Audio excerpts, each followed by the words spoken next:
So yeah, one of the basic things you need to do about computer systems is this: whenever you open the system and you discover that the system is not coming on, the first thing you are going to do, or you are supposed to do, is to pull off the system battery, disconnect the battery terminal, then go ahead and check if the processor paste on the processor is dried up. If it's dried up, add processor paste to it, then plug the system back to light and try turning it on.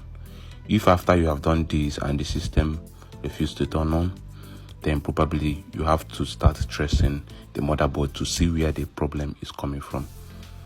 But mostly this fixes 30% of all kinds of system, because mostly system can shut down, maybe the processor can shut down due to the fact that the processor paste has been dried up.